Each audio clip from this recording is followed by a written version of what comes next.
حضور علیہ الصلوۃ والسلام کے زمانہ مبارکہ میں ایک شخص تھا جس کا نام تھا مسیلمہ.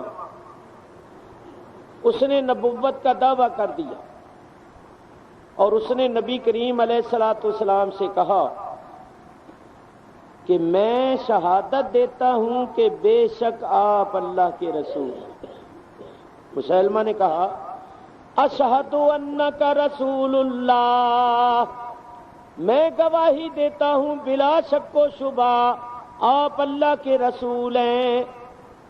پھر وہ کہنے لگا کہ آپ بھی شہادت دیجئے کہ میں بھی اللہ کا رسول. نبی کریم علیہ الصلوۃ والسلام نے ارشاد فرمایا اشہد انک کذاب، میں شہادت دیتا ہوں کہ تو بہت زیادہ جھوٹا. اس دن سے اس کا نام ہو گیا مسیلمہ کذاب.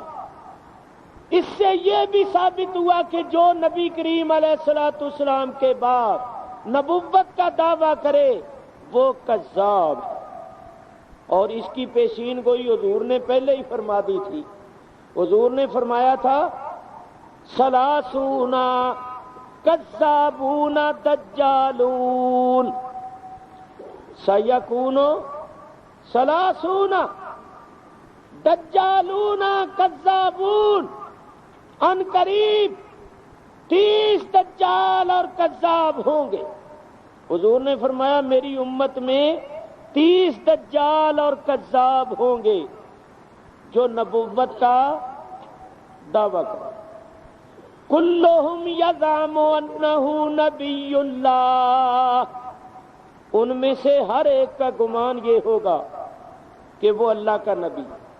لیکن سرکار نے فرمایا الا وانا خاتم النبیین لا نبی بعدی. مسلمانوں، میرے غلاموں، آگاہ رہنا، ہوشیار رہنا، خبردار رہنا، میں خاتم النبیین ہوں اور میرے بعد کسی کے واسطے مرتبہ نبوت نہیں ہے.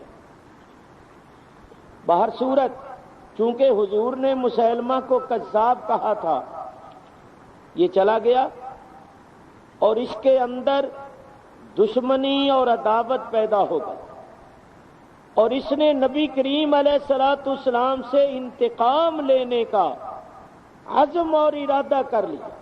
لوگوں کو اپنے ساتھ ملانے لگا کہ میرے ساتھ ملو، ہم اس نبی کا مقابلہ کریں گے، اس نبی کو معاذ اللہ ختم کریں گے اور خود نبی بنیں گے اور ساری دنیا پر حکومت کریں گے اور لوگوں سے اپنا کلمہ پڑھوائیں گے. لوگ اس کے ساتھ ملتے گئے. اس نے 60,000 کا لشکر تیار کر لیا، 60,000. اور ادھر کیا ہوا؟ ادھر نبی کریم علیہ الصلوۃ والسلام کا وصال شریف ہو گیا. حضرت ابو بکر صدیق رضی اللہ تعالیٰ عنہ خلیفہ بنے. جب آپ کو مسیلمہ کذاب کی سرگرمیوں کا پتہ چلا تو آپ نے حضرت خالد ابن ولید کو مقابلے کے واسطے بھیجا. حضرت خالد ابن ولید کے ساتھ جو سپاہی تھے، مجاہدین اسلام تھے، وہ 15,000 سے بھی کم تھے. ادھر 60,000 ہیں اور ادھر 15,000 سے بھی کم ہے. چوتھائی حصہ بھی نہیں ہے، چوتھائی حصے سے بھی کم ہے. اور یہ مقابلہ کہاں ہوا؟ نجد کی سرزمین پر. یہ مسیلمہ کہاں رہتا تھا؟ آج کل سعودی حکومت کا جو شہر ہے، دارالسلطنت ہے، جس کا نام ہے ریاض، اس کے ساتھ ہی ایک بستی ہے جس کا نام ہے بستی یمامہ. یہ وہاں کا رہنے والا تھا مسیلمہ.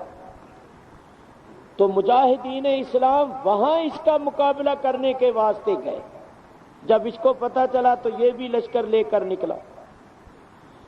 ادھر حضرت خالد ابن ولید ہیں جن کے ساتھ 15,000 سے بھی کم سپاہی ہیں، اور ادھر مسیلمہ کذاب تھا جس کے ساتھ 60,000 کا لشکر تھا.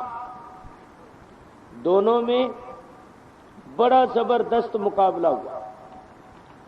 مسیلمہ کے لشکر نے ایسا تابڑ توڑ حملہ کیا کہ مجاہدین اسلام کے پاؤں اکھڑ گئے۔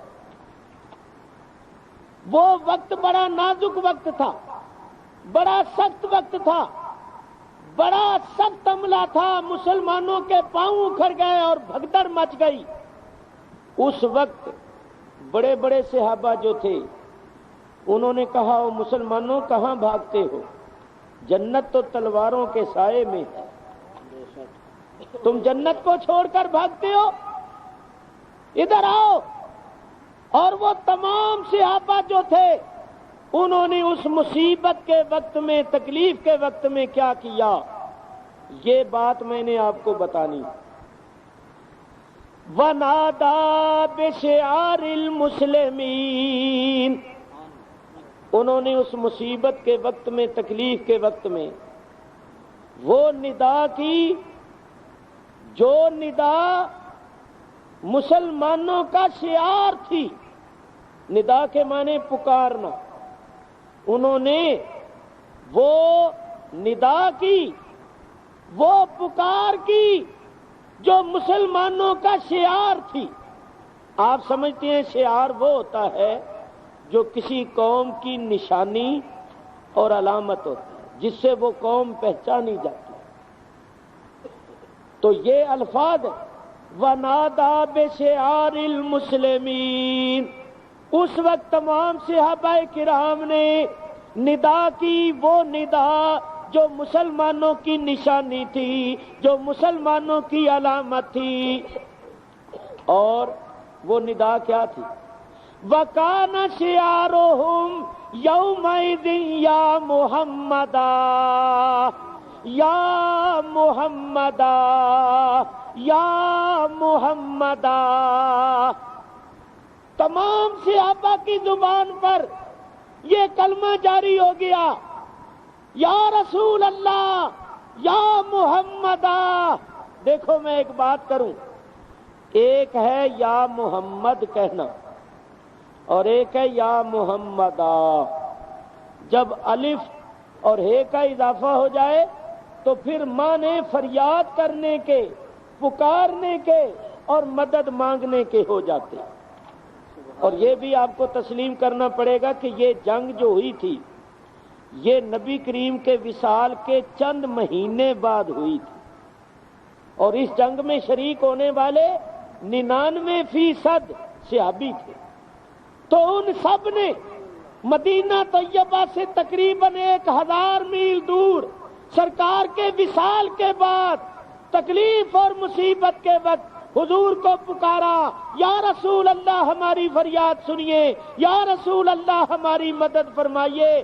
جب انہوں نے یہ ندا کی تو جتنے دوڑے ہوئے تھے، بھاگے ہوئے تھے، وہ بھی واپس آ گئے اور ثابت قدم ہو کر لڑنے لگے، گویا سرکار نے مدد فرمائی۔ جب غائبانہ مدد ہوئی اور مسلمان ثابت قدمی کے ساتھ لڑنے لگے تو شام ہونے سے پہلے پہلے مسلمانوں کو فتح حاصل ہو گئی۔ نعرہ تکبیر، اللہ اکبر، نعرہ رسالت، یا رسول اللہ، یہ واقعہ